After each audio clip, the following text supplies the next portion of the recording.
Greetings and welcome to another edition of the Metal Command Pod.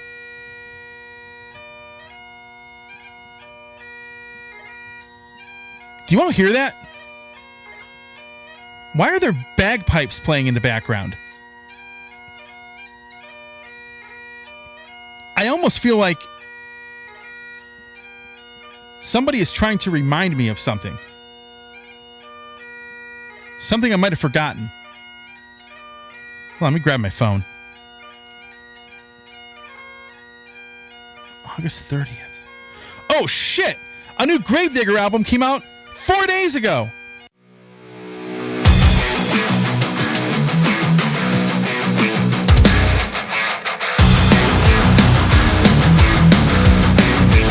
Strap on your armor, paint the dragon on your shields, and don't forget to sharpen your swords, folks. Gravedigger has another kick-ass album out, and it is a monster. And for me, personally, it could possibly be my favorite Gravedigger album of all time. So I'm going to get into that. I'm going to talk about the album. I'm going to talk about the consistency that this band has had, and I'm also going to talk about how I ended up getting into the band as well. So first of all, though, I do want to give a shout out before I get into anything related to what I'm going to talk about in the podcast. I want to give a shout out to Muncie from Skateboard Marketing.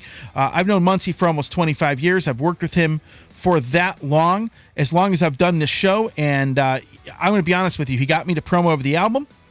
And if you're a band looking for a guy to really kick ass for you and go all out for you, definitely check Skateboard Marketing out, because Munz is a good dude. I've known him for years. So anyway, thanks to him. And I'm going to talk about this new album.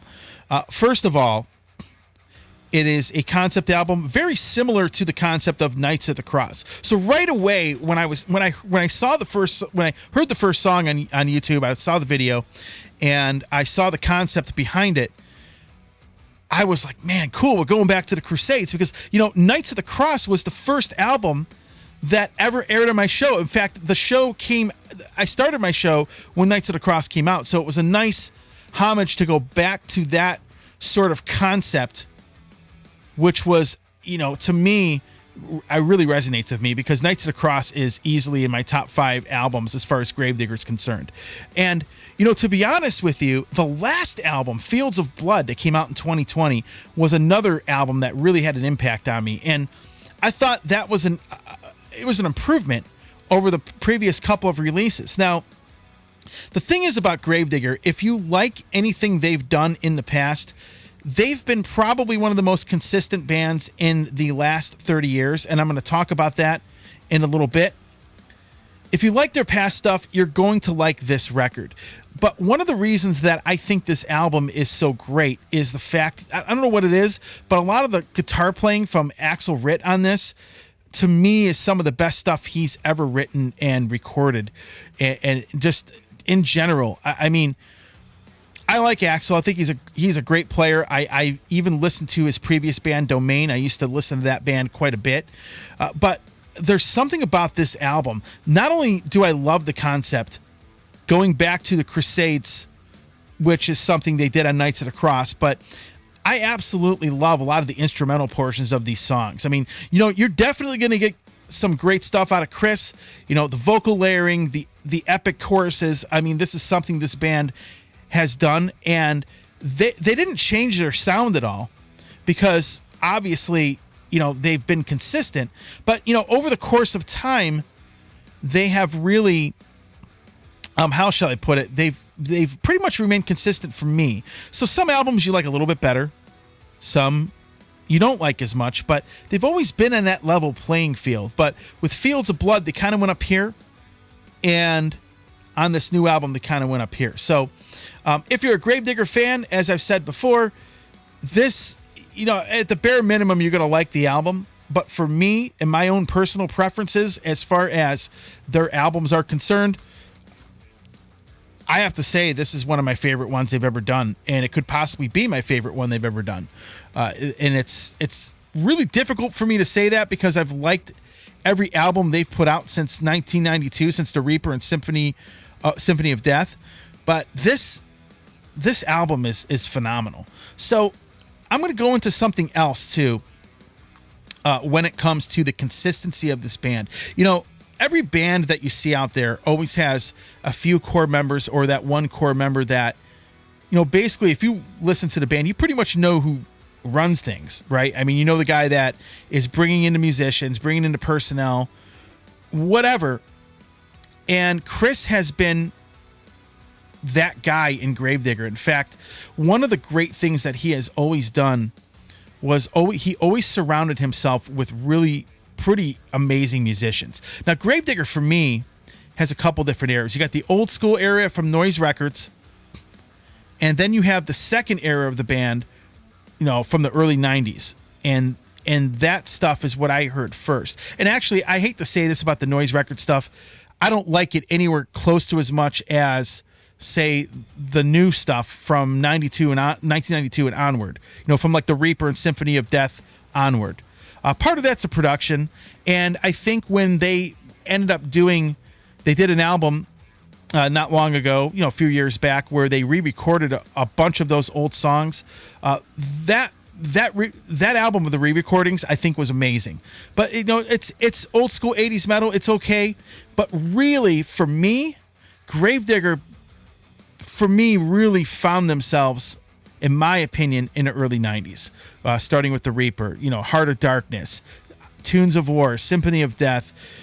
You know, those albums to me is really where the band, for me, is my favorite era and on. In fact, over the last 30 years, they've consistently put out a good album. I can't go back and say, oh my God, you know, these guys have put out a bad record. They really haven't. So a big part of that is Chris always surrounding himself with very talented musicians, and surrounding himself with some really great personnel. I had the opportunity to see this band live back in 2015. In fact, I'm going to talk about that here in a second. But I had the opportunity to see them, and Chris is an amazing frontman. I mean, he really, really is. And as a guy that has done this for years, I mean, the band put on a hell of a show. They opened up for Blind Guardian. But I will tell you, one of the coolest things I've ever seen was watching guys dressed up in Scottish kilts and armor and all sorts of stuff to go see this band play. It was unbelievable to see the fan base. I didn't realize they had a lot of fans here, but they had a decent amount of people there that came to see them here in Cleveland. So I was able to sit down with Chris, and again, he's always had great guitar players. You know, I think Lewis was good, and, you know, Manny Schmidt, obviously some of us know him from the band Rage. He did a phenomenal job, but Axel Ritt, it's interesting because they have such a great musical chemistry together, and he really shines on this album a lot. And I'm going to go back to an interview from 2015. I actually met Chris for the first time.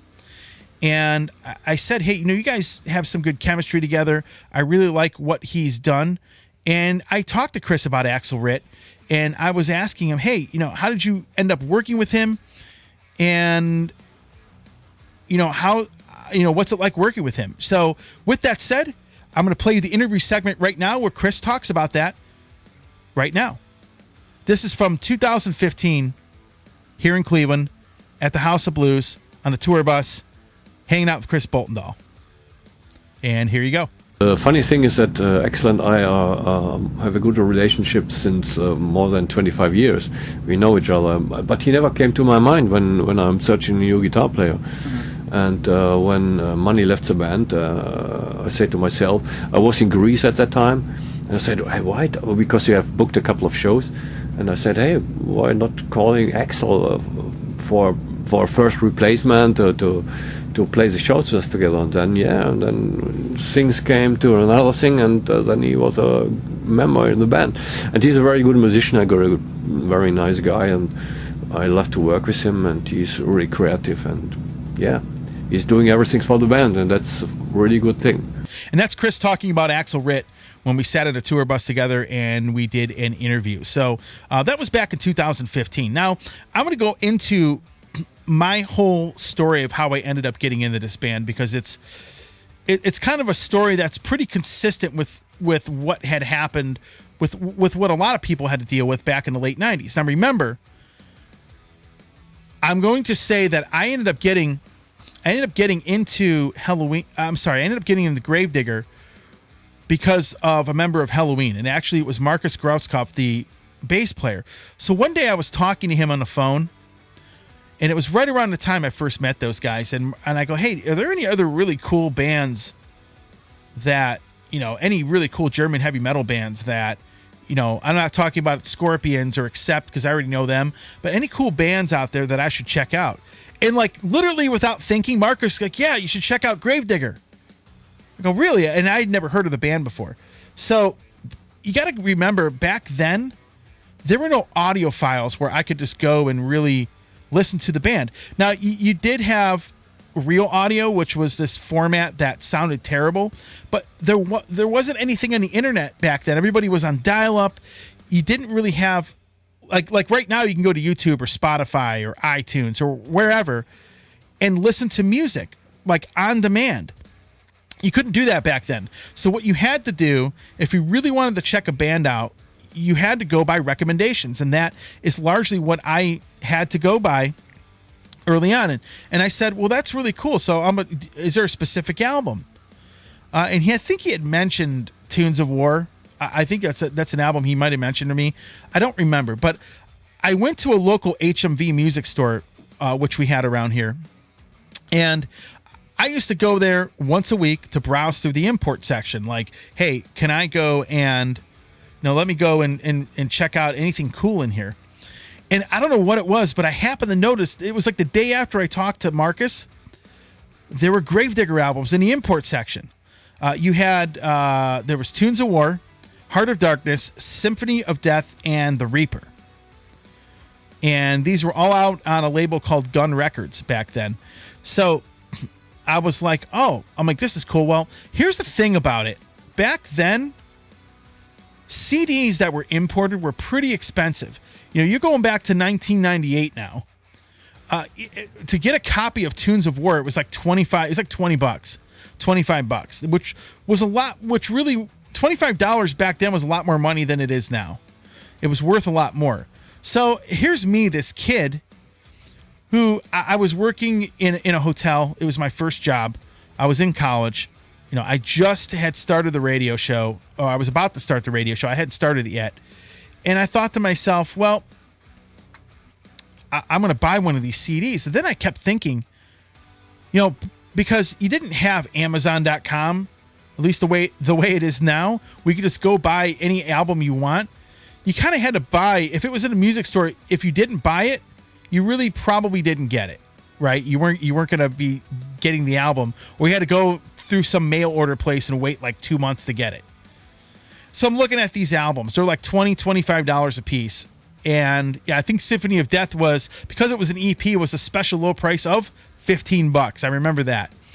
So I'm almost like ready to drop $100 on these CDs. And somebody that I knew there gave me a little bit of a discount on the discs. So I didn't pay quite that much, but I thought I'm either going to like this band or hate them.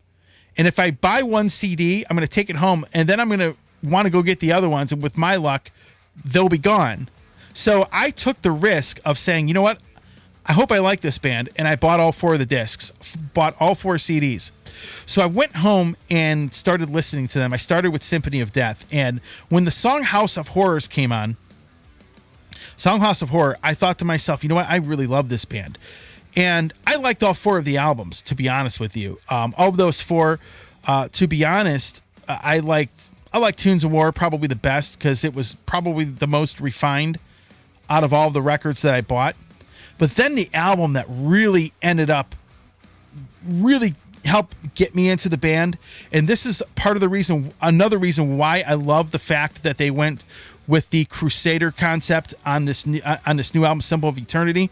It was Knights of the Cross.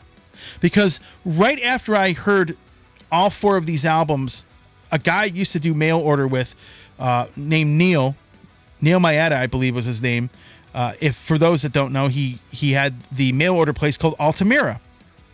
And so Neil used to send me emails for pre-orders, and then Knights of the Cross, comes up, and I'm like, man, he goes, I call him up and I say, hey, I need to get this from you.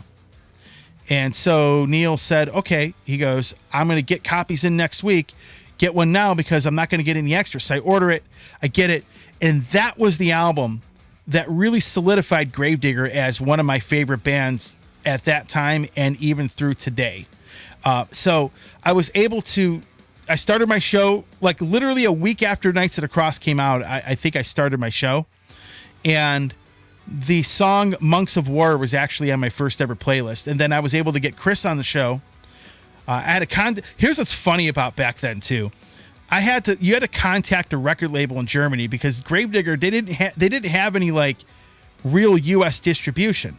It's not like now distribution almost doesn't matter because you could just mail order it from the band themselves or the label or download the songs. You didn't have that option back then. So they really didn't have any distribution. So I had to call over to Germany to Gun Records. And this is how I did interviews with Rage and Running Wild too. I'd call the label and get a hold of somebody, or I'd fax them. Remember fax machines, right? I mean, that's how far back this goes. So I ended up interviewing Chris, and he was a really, really super nice guy. And even to this day, I think I've had discussions with him before. We still remember the interview, and it was really, really cool. And so when I was finally able to meet Chris back in 2015, it was like literally one of the best days of my life because, these guys, they're not the biggest band in the world, but I don't think, it doesn't matter how big the band is, but there are musical heroes that you have. And, Chris is definitely one of those people. So I think Symbol of Eternity is a great representation of what this band is all about and what they do well, but I think they took it up a notch a little bit, just from the songwriting perspective. It is Gravedigger, it is signature Gravedigger. If you like anything they've done before, you are definitely not going to be disappointed in the album. But for me personally, I think this is one of the best records they have ever done. One last thing, I would definitely encourage you to check out their website, grave-digger.de. They're out of stock on some of the stuff that was pre-ordered, like the box sets. They got a lot of different cool vinyls on there, different colored vinyl on there. They have a lot of merchandise on there. So definitely check out their website. I really highly encourage it.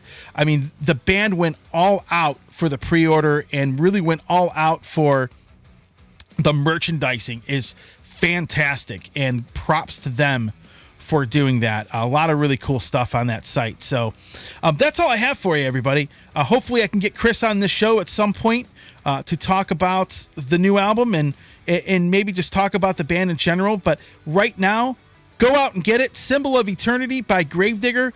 It is a fantastic album. It is a 10 out of 10, and it is definitely candidate for Album of the Year. I'm Tony. This is the Metal Command podcast, and if you like what you saw and you heard, hit the subscribe button and hit that little bell to be notified whenever I post a new video. Stay metal. Thanks for watching.